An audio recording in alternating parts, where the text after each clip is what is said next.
The Growing Destinations podcast is brought to you by Experience Rochester.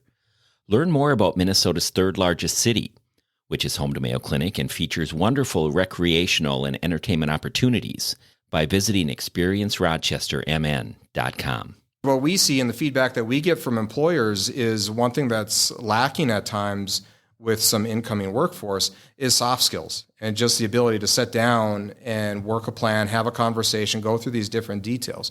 That's something where just being in person, be able to talk through things, get to know somebody, that can't be replaced. Welcome to the Growing Destinations podcast, where we take a deep dive into destination development and focus on a wide range of topics, from tourism and entertainment to economic development and entrepreneurism, and much more. I'm your host, Bill Von Bank. Today we're taking a closer look at how business leadership and community engagement intersect. My guest is Ryan Parsons, president of the Rochester Area Chamber of Commerce in Rochester, Minnesota. Under Ryan's leadership, the Chamber is helping local businesses and entrepreneurs navigate a rapidly changing landscape, one shaped by technology, workforce shifts, and new ways of connecting. We'll also talk about Lemonade Day, a powerful youth entrepreneurship program that's helping inspire the next generation of business leaders. Ryan Parsons, welcome to the Growing Destinations podcast. Excellent. Thanks, Bill. Thanks for having me. Well, we've been talking about having you on, so here you are. I think to get started, tell us about your career journey. I grew up in Bismarck, Mandan, North Dakota, so not too far from here, no stranger to the winters. Grew up there, went away for college in Minnesota, and then I made the move back right around 2007, give or take. So in 2008, I joined up with the Bismarck Mandan Chamber of Commerce and really had an opportunity to go through all the different roles and just gain a lot of experience in different details of life in a Chamber of Commerce. That was really helpful because I really got to learn the groundwork of what can make a successful chamber organization. And when I mean successful, I mean what can have the greatest impact in a community. So that's largely, work in advocacy, business advocacy, workforce strategies, and then the fun stuff that people tend to think of first with the chamber, like networking, engagement, events, things like that. So using that experience and having an opportunity to kind of really grow through the ranks, then as we were looking for a new opportunity, Rochester came up, and here we are. You came to Rochester during the pandemic, as I recall. We did. How did that impact your life? Tough times for sure. There's no doubt about that. The one thing with that is that as an organization in my previous location, we were on top of it in terms of COVID preparation, precautions, just how to operate as an organization in that environment. So now coming to a new community, obviously being the home of healthcare and what have you here in Rochester, that aspect was different. But in terms of how to operate as an organization, as an employer, I was ready to go.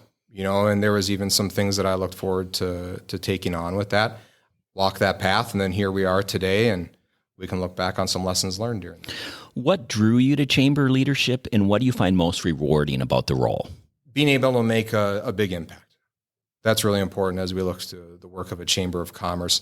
And that's really unique for a chamber because you can really bring together a lot of different players, focus on some strategies to really help drive change in a community, whether that be in terms of workforce, business advocacy, or just bringing together employers and how can they improve themselves. For listeners who might not be familiar with the full scope of what a chamber does, how would you describe the role that Rochester Chamber plays in supporting local business? For us, we really go down to four core functions, four core pillars. Team likes to give me a hard time on that, but it's a great way to really organize the work that we do. And that work includes business advocacy. So that's how are we representing businesses on the local, the state, and the federal level. And obviously here in Minnesota, we have a lot of work to do on the state level. There's no doubt about that. We're very appreciative of the partnerships that we have with legislators, the business community, all with the idea how can we work together to help drive some of that change and benefit not only the employers, but also the teams and the talent that make them up. So advocacy is very important. Growing for us at the Rochester Chamber is really our space and workforce. A lot of our work right now revolves around career exploration, early career pathway work. With that, it's all about how can you start to get that spark of future career interest in students much earlier. And we have some excellent programs in which we're bringing teachers into industry, students into industry, as well as some of our larger initiatives in that, like our STEAM Summit. So workforce is very much a growing piece for us. And then resources, communication. We're very blessed to have 1,232 members. That's big. Yeah. We're the second largest chamber in Minnesota now. If you count the state chamber, we're the third, but let's just count the local one. So we're the second largest in Minnesota, which is a big responsibility and something that we take very serious, and we welcome the challenge. When you have that many businesses and so many different businesses, whether we're talking industry, size, location, because we do represent Byron and Stewartville as well as the Rochester region, how do you keep them on the same page? That's why the communications are so important. Our team at the chamber does an outstanding job with that, and that's never more important than when we get to things like legislative session or local changes or even federal. And then the fourth, that really is the thing that I think some people look at the chamber first for, but we want to change that. We want to make sure that they understand all the work going on in terms of advocacy and workforce. But networking, member engagement, that's a popular thing that we do put forward. Big kudos to the team for everything that we do produce, because it really is a steady stream of events that are, we hope, produced in a high quality fashion and people find enjoyable. I am impressed by the number. It's a lot of work, and it never really ends. There's no slow season for us in any way, shape, or form. And that really speaks to the idea that, back to having, the amount of members that we're lucky to have, everybody's interest is different. Not everybody is in the chamber for the same reason. Some really appreciate, the different networking opportunities, things like that to connect. Great. We love that. But there are a lot of members that are with us to support what we do in terms of business advocacy, whether it be local, state, federal, you name it. So for us, it's just a constant maneuvering of how do we make sure that what we're doing as an organization can meet employers where they're at. What are some flagship programs or events the chamber offers that help drive business engagement and economic vitality? Well, if we're talking economic vitality, the one I would focus in on that would be our economic summit. So our economic summit really has a couple different factors to it. You have the core event itself, which is great. We're hearing from entrepreneurs and small business, industry leaders. We have a keynote that speaks to the economic picture on the international and breaks it down to what that means on the local level. But the other piece within that is what we do with our Business Outlook survey.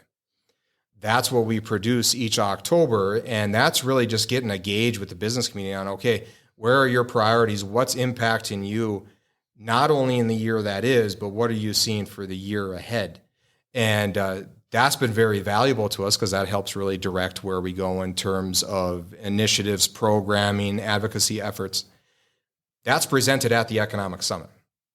And we're able to then use that information and that partnership with the University of Minnesota Extension to be able to really share with employers and the business community on what others are going through, and let's start talking about what some solutions can be in that space. So in terms of economic vitality, Economic Summit, that's very important for us. We have ones that really bring together those that are closely tied to what's going on in terms of advocacy, policy. The one I would highlight there is obviously legislative update. It's a very popular one for us. It's right there in the name. We're bringing together the legislators, talk about some of those policy impacts that are coming up, and most importantly in all of that, communicating, okay, this is what the impact is to businesses. That's why this is important. This is really where we're at on it. So that covers the state side. That's only half the discussion, though. You have what's happening on the local level, too, which is where we have Local Government Connect. We're bringing together city, county, parks, schools to talk about priorities and where are those opportunities for progress. There's one program that is so impressive that I've experienced. I have some team members who've gone through the program. It's Leadership Greater Rochester. Can you tell us more about that program? Yeah, Leadership Greater Rochester, we call it LGR if you're in a hurry. That one is just really important to us as we look at how can we best prepare that next generation of talent to move into leadership roles. And when I say leadership roles, I'm not just talking within where they work. I'm talking within the community, whether that be at the county, the city, state, you name it. And LGR does a great job of that because what we're doing there is we're bringing a class of about 34, 36, and we're putting them through a series of 10 different sessions in which they're really able to experience everything from economic development to public safety, all the different aspects that go on in a community. But now, a really important part of that, especially when we think about what it means to develop as a leader, is the community impact project. So you got the sessions, but the community impact project is a great way for those within LGR to learn how do we walk that path of creating an idea and working together with others, even though we might have some different viewpoints on things, and working that plan to reach an ultimate goal that can have an impact in the community. That's been really encouraging to see how that's been received and how it's grown. And this is a year-long project? 10 months. 10 months. So there's really no downtime from a chamber standpoint, but from a cohort, from a class side of things, 10 months. What unique opportunities and challenges do you see for a chamber operating in a city like Rochester, especially with the presence of Mayo Clinic and the Destination Medical Center initiative? You know, when you think about that and for a community, all the great potential that's ahead of Rochester, it's really amazing. And Mayo Clinic is a massive, massive part of that. So for a Chamber of Commerce, we're really lucky to be in a community that is home to, the nation, the world's number one healthcare system. So that's outstanding. And with all the excitement on deck with Bolt Forward Unbound in Rochester and so on, for a chamber, what that means for us is how can we support?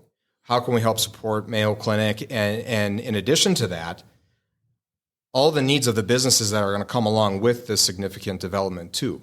And that includes other industries, a regional look at it. How can we not only support Mayo Clinic, but support those partners around and those businesses and talent around? Now, DMC is honestly an excellent economic development tool to have in our toolbox.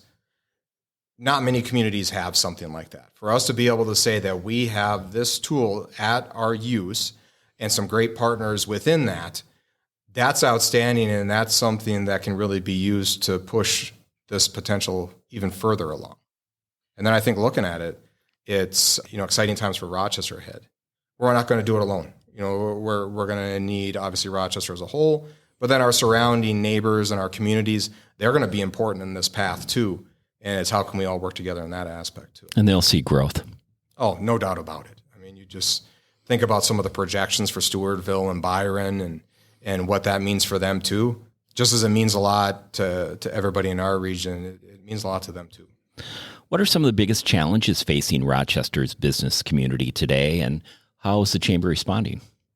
That goes right back to that Business Outlook survey that I mentioned. For about the last 3 years, with that Business Outlook survey, every year what's came back is workforce challenges. So when I say that, to be more specific, the top three, they're always kind of rotating depending on the year. You have talent attraction, you have hiring talent, which goes into the idea of being competitive in terms of how you pay and compensate and so on, and then also retaining talent. So in some shape, way, or form, those are always rotating in the top three. So workforce is number one, and that's why for us, especially in recent years here, we've started to put even more focus on workforce initiatives. Yes, on the policy side, but like I shared earlier, we're looking at it from a long game. It's not just about something instant. It's how can we start some of this career work and encourage student success early on, because student success is going to be employer success. Let's be real about it. So we can encourage that early on. We're going to hopefully be able to see those returns later on, not only positive for employers, but we're going to have some outstanding talent that's really prepared to contribute right off the bat.